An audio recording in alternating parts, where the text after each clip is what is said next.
साथियों, इस देश के लिए जाति आधारित जनगणना और ओबीसी की जाति आधारित जनगणना होना एक बहुत महत्वपूर्ण मुद्दा है। पिछले कई सालों से लगातार हम लोग सभा सम्मेलनों के माध्यम से ओबीसी को जागृत करने का काम कर रहे हैं। इसके साथ सड़कों पर उतरकर कई बार भारत बंद का आह्वान करके धरना प्रदर्शन, रैलियां और जेल भरो आंदोलन करके सरकार को इस बात के लिए मजबूर कर रहे हैं कि सरकार जाति आधारित जनगणना और ओबीसी की जाति आधारित जनगणना करने का काम करे। जब ये जागृति एक बड़े पैमाने पर पूरे देश भर में लगातार फैल रही है और पिछड़े वर्ग के लोग लगातार इस मुद्दे को लेकर जागृत हो रहे हैं कि देश में जानवरों की गिनती होती है मगर ओबीसी की गिनती नहीं होती है,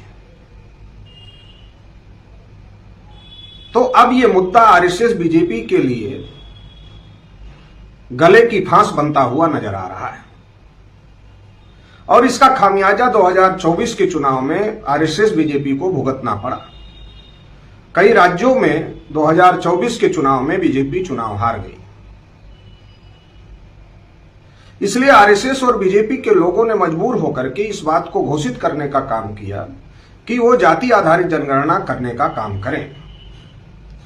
लेकिन जैसा कि हम लोगों ने देखा और इसको लेकर आंदोलन भी चलाया कि जनगणना के पहले चरण में ओबीसी का कॉलम ही नहीं दिया गया। जनगणना के पहले चरण में एससी एसटी के बाद अदर पूछा गया, अन्य पूछा गया और ओबीसी पूछा ही नहीं गया, जो कि ओबीसी के साथ धोखाधड़ी थी। जब इस मुद्दे को हम लोग उठा रहे थे, इसकी लड़ाई हम लोग लड़ रहे थे, तो आरएसएस बीजेपी के लोग ये कह रहे थे कि अभी ये पहला चरण है, ये हाउस लिस्टिंग है और दूसरे चरण में जाति आधारित जनगणना और ओबीसी की जाति आधारित जनगणना की जाएगी। 20 तारीख से पिछले महीने में संसद का सत्र शुरू हुआ और ये संसद सत्र 13 अगस्त तक चला। इस बीच बड़ी गहमी बड़ा हंगामा तमाम मुद्दों को लेकर रहा। पार्लियामेंट लगभग ना के बराबर चली। एक बड़ा सवाल इसमें यह भी था कि पहले चरण में ओबीसी का कॉलम गायब हो गया था, सरकार ने गायब कर दिया था और दूसरे चरण में सरकार कौन कौन से सवाल पूछने जा रही है जाति आधारित जनगणना में, इस पर अपोजिशन के लोगों को सवाल पूछने चाहिए थे। इस पर भी हंगामा खड़ा करना चाहिए था कि पहले चरण में ओबीसी का कॉलम कैसे गायब हो और दूसरे चरण में अगर आप कह रहे हो कि आप जाति आधारित जनगणना करने जा रहे हो तो जनगणना कैसे करोगे। इसको लेकर हम लोगों ने पूरे देश में सांसदों को पत्र भी भेजे कि इस मुद्दे को उठाया जाना चाहिए कि जनगणना के पहले चरण में ओबीसी का कॉलम क्यों नहीं दिया, ओबीसी का ऑप्शन क्यों नहीं दिया और दूसरे चरण में अगर सरकार कह रही है कि हम जाति आधारित जनगणना करेंगे तो उसमें क्या क्या ऑप्शन होंगे, क्या क्या सवाल पूछे जाएंगे। लेकिन इस पर कोई चर्चा पार्लियामेंट में नहीं हुई। 13 अगस्त तक पार्लियामेंट चला और 14 अगस्त को गजट नोटिफिकेशन जनगणना के लिए जारी किया गया, जिसमें 40 सवाल पूछे जाएंगे। उन 40 सवालों में जो 10 नंबर का सवाल है, वो 10 नंबर का सवाल ये है कि क्या आप शेड्यूल कास्ट हैं, क्या आप शेड्यूल ट्राइब हैं या आपकी जाति क्या है। मतलब अगर आप शेड्यूल कास्ट हैं तो फिर आपको शेड्यूल कास्ट की जातियों की सूची दिखाई जाएगी, उसमें से आप कौन सी जाति के हैं। आप शेड्यूल ट्राइब हैं तो शेड्यूल ट्राइब के ट्राइब्स की सूची होगी, उसमें से आप कौन सी सूची में हैं। तो तीसरा सवाल ये पूछा जाना चाहिए था कि क्या आप ओबीसी हैं और ओबीसी की जातियों की सूची जो है वो प्रगणक के पास में होनी चाहिए थी और उसमें से जो व्यक्ति जिस जाति का होता वो जाति दर्ज की जानी चाहिए। लेकिन ओबीसी के मामले में ऐसा कुछ नहीं है। शेड्यूल कास्ट के मामले में अगर कोई प्रगणक जाएगा शेड्यूल कास्ट के घर तो पूछेगा क्या आप शेड्यूल कास्ट हैं, वो बोलेगा हाँ, तो जो जातियों की लिस्ट प्रगणक के पास में है उसमें से वो व्यक्ति किस जाति का है वो जाति उसमें दर्ज कर दी जाएगी। इसी प्रकार से शेड्यूल ट्राइब के बारे में। लेकिन ओबीसी के बारे में ऐसा नहीं है। फिर ओबीसी के बारे में कैसा है, तो ओबीसी का ऑप्शन ही नहीं है। मतलब ये पूछा ही नहीं जाएगा कि आप क्या ओबीसी है। ओबीसी का ऑप्शन ही नहीं दिया गया है तो मतलब एससी की गिनती हो रही है, एसटी की गिनती हो रही है और ओबीसी की गिनती नहीं हो रही है। फिर एससी एसटी के बाद क्या पूछा जाएगा बाकी लोगों से, कास्ट पूछा जाएगा कि आप किस जाति के हैं। उनके पास जातियों की कोई सूची प्रस्तुत नहीं की जाएगी कि इन जातियों में से आप किस जाति के हैं, ऐसी कोई सूची उनके सामने प्रस्तुत नहीं की जाएगी। केवल उनसे पूछा जाएगा आप किस जाति के हैं, और अगला जो जाति बताएगा उसको ही दर्ज कर लिया जाएगा। इसका मतलब क्या है? देश में एक ही जातियां अलग अलग इलाके में अलग अलग नाम से जानी जाती है। एक ही जाति अलग अलग इलाके में अलग अलग टाइटल लगाती है। अलग अलग क्षेत्र के नाम से लोग टाइटल लगाते हैं। भारत के लोग इतने ज्यादा पढ़े लिखे समझदार नहीं है कि कौन सी जाति अनरिकॉर्ड है और कौन सी टाइटल है जो कि जाति नहीं है और उसको जाति में नहीं दर्ज करवाना है। इतने पढ़े लिखे नहीं। तो प्रगणक क्या करेगा? जो व्यक्ति जो बताएगा अपनी जाति का नाम वो दर्ज कर देगा। मान लो एक टाइटल है वर्मा। अब वर्मा जो टाइटल है, अगर हम उत्तर प्रदेश की ही बात करें तो उत्तर प्रदेश में वर्मा, अगर आप गोरखपुर महाराजगंज में जाएंगे तो वर्मा टाइटल दूसरी जाति के लोग लगाते हैं। अगर आप फैजाबाद अंबेडकर नगर सुल्तानपुर में आएंगे तो वर्मा टाइटल दूसरी लोग के जाति के लोग लगाते हैं। अगर आप सीतापुर में जाएंगे तो उधर वर्मा टाइटल दूसरी जाति के लोग लगाते हैं। आप बुंदेलखंड जाएंगे वहां वर्मा टाइटल दूसरे लोग लगाते हैं। आप पश्चिमी उत्तर प्रदेश में जाएंगे तो वहां वर्मा टाइटल दूसरी लोग लगाते हैं। लेकिन जब प्रगणक उससे पूछेगा तो वो बोलेगा मैं वर्मा हूं, प्रगणक वर्मा दर्ज कर देगा। आप बलिया जाओ तो वर्मा दूसरी जाति के लोग लगाते हैं। इसी प्रकार से एक ही जाति में तमाम उपजातियां या तमाम नाम है। जैसे मान लो कि यादव अहिर एक जाति है।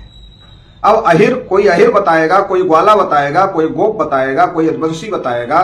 तो इससे होगा क्या? इससे होगा ये कि कुछ क्लियर ही नहीं हो पाएगा। इतना ज्यादा कंफ्यूजन पैदा हो जाएगा। इतना ज्यादा कंफ्यूजन, जब पूरे देश के आंकड़े इकट्ठा होंगे तो इतना ज्यादा कंफ्यूजन पैदा हो जाएगा कि उसको कंफर्म करना बड़ा मुश्किल हो जाएगा।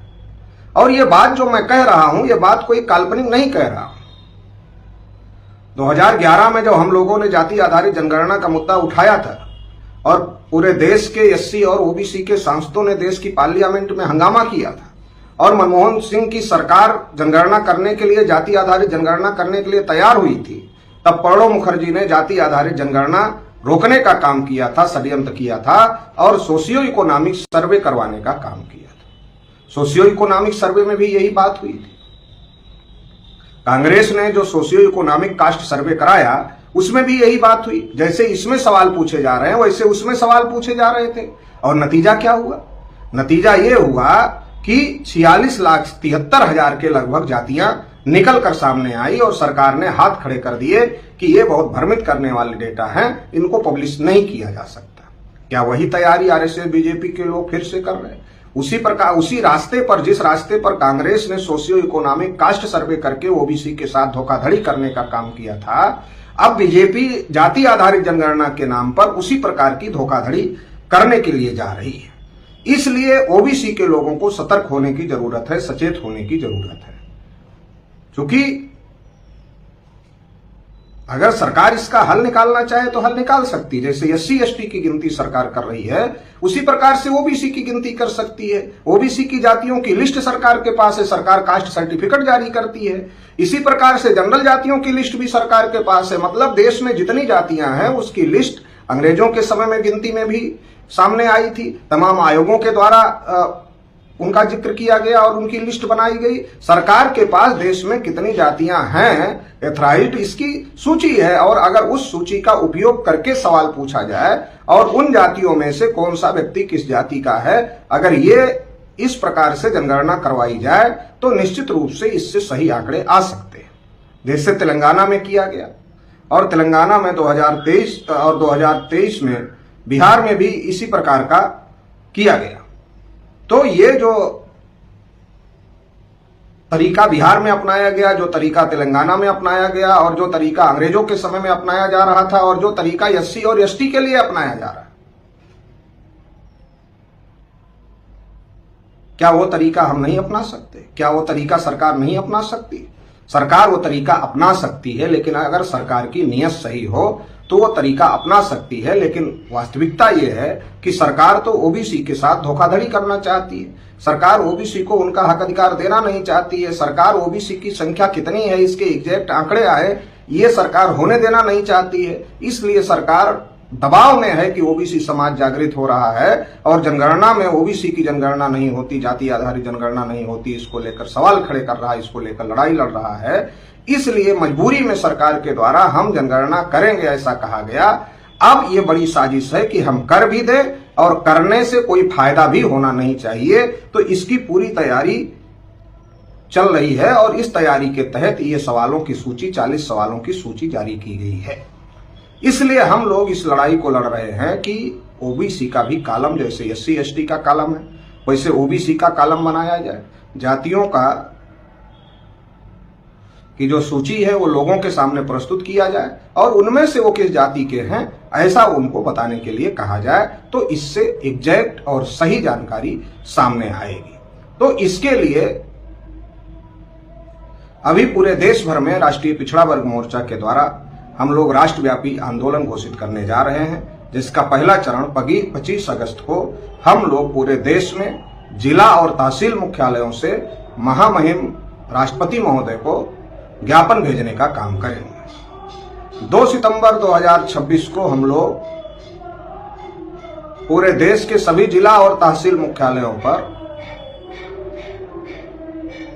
अनिश्चितकालीन धरना प्रदर्शन, कर्मिक धरना प्रदर्शन शुरू करने जा रहे हैं। इसलिए आप सभी लोगों से भी अपील है कि इस आंदोलन में तन मन धन से साथ करें दें, इस आंदोलन में शामिल हों और इस आंदोलन को कामयाब बनाएं ताकि पिछड़े